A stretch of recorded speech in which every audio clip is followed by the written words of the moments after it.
نحمده ونصلي على رسوله الكريم اما بعد فاعوذ بالله من الشيطان الرجيم بسم الله الرحمن الرحيم رب اشرح لي صدري ويسر لي امري واحلل عقدة من لساني يفقهوا قولي۔ اللہ تعالیٰ کو یاد کرنا خوبصورت ترین کاموں میں سے ایک کام ہے، بہترین عبادات میں سے ایک عبادت ہے۔ قرآن پاک میں اللہ تعالیٰ اس کے بارے میں فرماتے ہیں وَلَذِكْرُ اللَّهِ أَكْبَرُ، اور اللہ کا ذکر بہت بڑا کام ہے، بہت اچھا کام ہے۔ حقیقت یہ ہے کہ انسان جس چیز سے محبت کرتا ہے اس کو ضرور یاد کرتا ہے، اس کا ذکر کرتا ہے، دل ہی دل میں بھی اور زبان سے بھی، کیونکہ جس چیز کی محبت انسان کے دل میں ہوتی ہے وہ چیز زبان پر آ کر رہتی ہے۔ یہ ہو نہیں سکتا کہ ہم اللہ تعالیٰ سے محبت کرتے ہوں، دل میں اس کو یاد کرتے ہوں، پھر زبان سے اس کا ذکر کرنا بھول جائیں۔ ذکر الہی تو بندہ مومن کی زندگی میں غیر محسوس طریقے سے شامل ہو جاتا ہے، اس کی اس طرح عادت ہو جاتی ہے کہ انسان اٹھتے بیٹھتے چلتے پھرتے تنہائی میں سب کے بیچ میں بیٹھ کر اپنے رب کو یاد کرتا رہتا ہے، دل ہی دل میں یا زیر لب وہ اپنے رب کو کسی حال میں بھی نہیں بھولتا۔ اور بھولے بھی کیوں؟ اس لیے کہ اس کی ذات پر رب کے احسانات ہر ایک سے بڑھ کر ہیں، اس کی نگاہیں ہر طرف رب کے کمالات دیکھتی ہیں، وہ ہر طرف رب کی نعمتوں کو دیکھ کر سرشار ہوتا رہتا ہے۔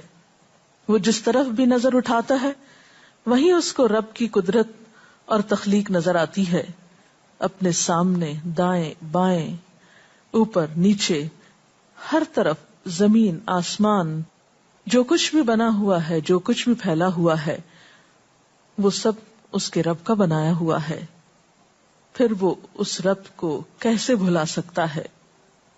قرآن پاک میں اہل ایمان کو ذکر کرنے کی تلقین کی گئی ہے۔ اللہ سبحانہ و تعالیٰ فرماتے ہیں فَاذْكُرُونِي أَذْكُرْكُمْ، تم مجھے یاد کرو، تم میرا ذکر کرو، میں تمہیں یاد کروں گا۔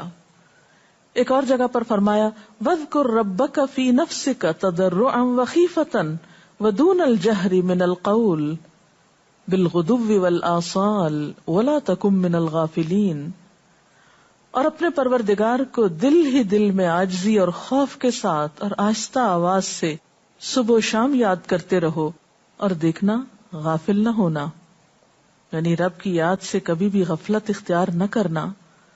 ایک اور جگہ پر فرمایا وَاذْكُرُوا اللَّهَ كَثِيرًا لَعَلَّكُمْ تُفْلِحُونَ، اور اللہ کا ذکر کرو کثرت کے ساتھ، بہت زیادہ، کیوں؟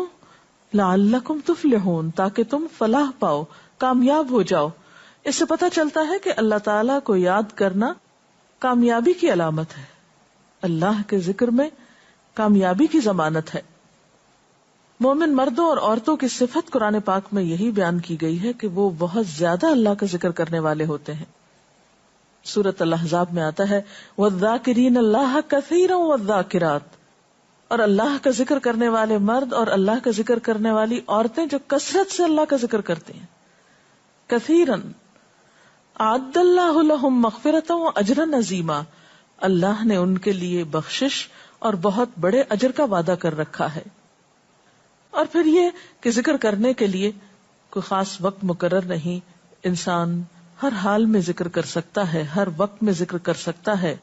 نبی صلی اللہ علیہ وسلم کے بارے میں آتا ہے کان یذکر اللہ فی کل احیانہ، آپ ہر وقت میں یعنی ہر قسم کے وقت میں، دن میں یا رات میں، صبح میں یا شام میں اللہ کا ذکر کیا کرتے تھے۔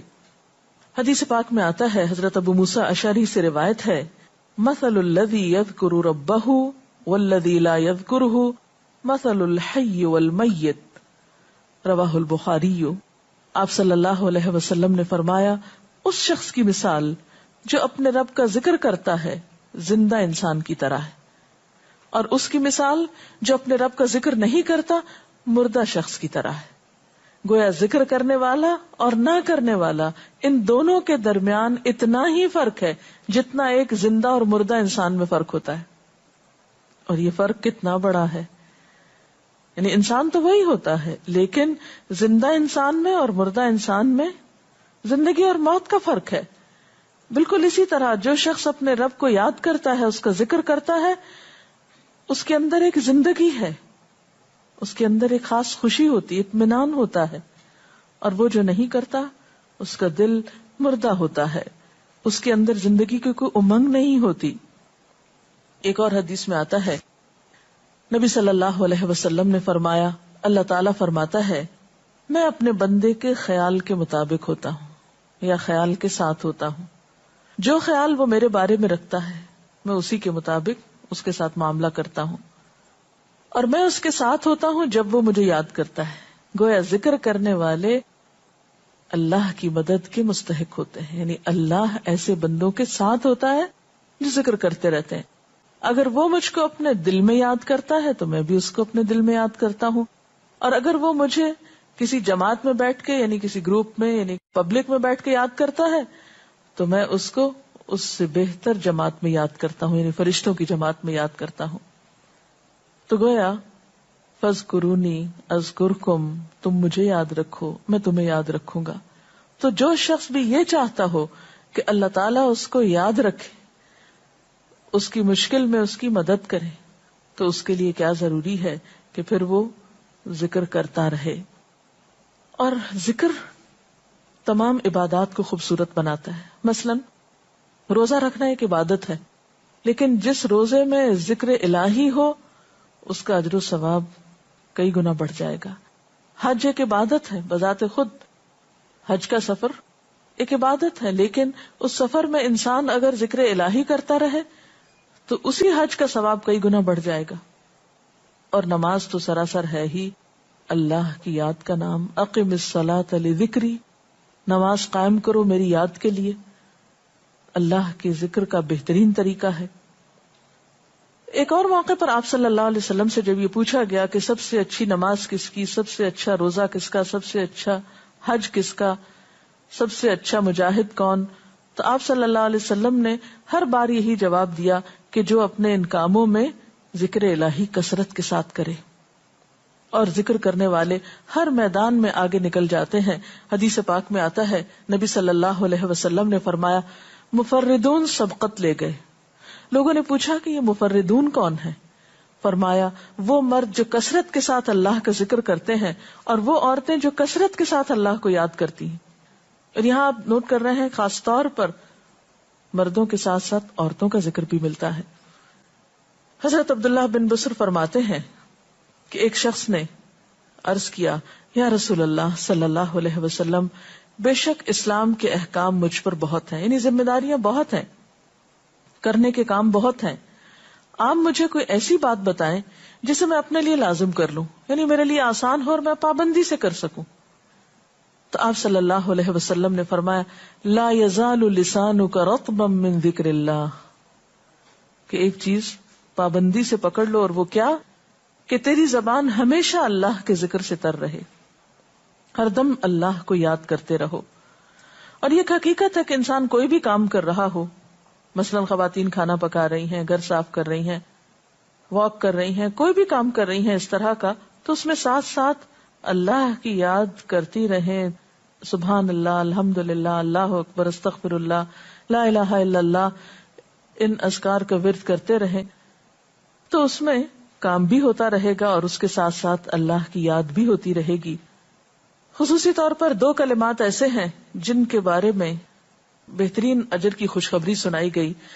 آپ صلی اللہ علیہ وسلم نے فرمایا کلمتان، 2 کلمات ایسے ہیں خفیفتان علی اللسان، جو زبان پہ بہت ہلکے ہیں، یعنی پڑھنے میں کچھ مشکل نہیں، ثقیلتان فی المیزان، میزان میں بہت بھاری ہیں، حبیبتان الی الرحمن، رحمان کو بہت محبوب ہیں. اور وہ کیا ہیں؟ سبحان اللہ و بحمدہ، سبحان اللہ العظیم. چلتے پھرتے، اٹھتے بیٹھتے، کام کاج کرتے، تسبیح پڑھتے رہنا، ذکر کرتے رہنا انسان کے دل کو جہاں اطمینان بخشتا ہے وہاں اس کے کام کو آسان بھی کر دیتا ہے، اور اللہ کی مدد بھی ساتھ ہوتی ہے. اور قرآن پاک میں ایسے لوگوں کے لیے خوشخبری ہے، الا بذکر اللہ تطمئن القلوب، سنو اللہ کے ذکر سے دلوں کو اطمینان ہوتا ہے. اور ویسے بھی میزان میں بہت بھاری نیکی ہے. ایک حدیث میں آتا ہے کہ رسول اللہ صلی اللہ علیہ وسلم نے لوگوں سے پوچھا، کیا میں تمہیں نہ بتاؤں کہ تمہارے اعمال میں سب سے اچھا عمل، سب سے پاکیزہ اور تمہارے درجات کو سب سے زیادہ بڑھانے والا، اور جو تمہارے لیے سونے چاندی کے خرچ کرنے سے زیادہ بہتر ہو، اور اس سے بھی بہتر ہو کہ تم اپنے دشمنوں سے ملو، ان کی گردنیں تم مارو اور وہ تمہاری گردنیں مارے، تو کیا ایسا عمل نہ تمہیں بتاؤں؟ صحابہ نے عرض کیا، ضرور یا رسول اللہ صلی اللہ علیہ وسلم، ہمیں ایسا عمل بتائیے. تو آپ نے فرمایا وہ اللہ کا ذکر ہے. یعنی تمام اعمال میں وہ سبقت لے جاتا ہے. اسی طرح ایک اور حدیث میں ہے، رسول اللہ صلی اللہ علیہ وسلم نے فرمایا کہ جب بھی کچھ لوگ بیٹھتے ہیں اور وہ اللہ کا ذکر کرتے ہیں، یعنی کسی مجلس میں اکٹھے ہو کر بیٹھتے ہیں، تو اللہ کی رحمت ان کو ڈھانپ لیتی ہے، ان پر سکینت نازل ہوتی ہے. اللہ تعالیٰ ان کا اپنے ہاں ذکر کرتے ہیں. گویا اکیلے بھی ذکر کیا جا سکتا ہے اور کسی مجلس میں اکٹھے بیٹھ کر بھی. پھر اسی طرح صبح و شام بھی، جیسا کہ قرآن پاک میں آتا ہے، وَسَبِّحْ بِحَمْدِ رَبِّكَ قَبْلَ طُلُوعِ الشَّمْسِ وَقَبْلَ غُرُوبِهَا، اپنے رب کی تسبیح بیان کرو سورج نکلنے سے پہلے اور اس کے غروب ہونے سے پہلے. ایک اور جگہ پر آتا ہے وَسَبِّحْ بِحَمْدِ رَبِّكَ بِالْعَشِيِّ وَالْإِبْكَارِ، اپنے رب کی حمد و ثنا بیان کرو عشی کے وقت یعنی عصر کے وقت، والابکار اور صبح کے وقت. عشی کا لفظ جو ہے یہ زوال شمس سے غروب شمس کے درمیانی وقت کو کہتے ہیں. پھر اسی طرح انبیاء علیہ السلام کے بارے میں ہم دیکھتے ہیں، حضرت داؤد علیہ السلام بہت خوبصورت آواز سے، بہت خوبصورت انداز میں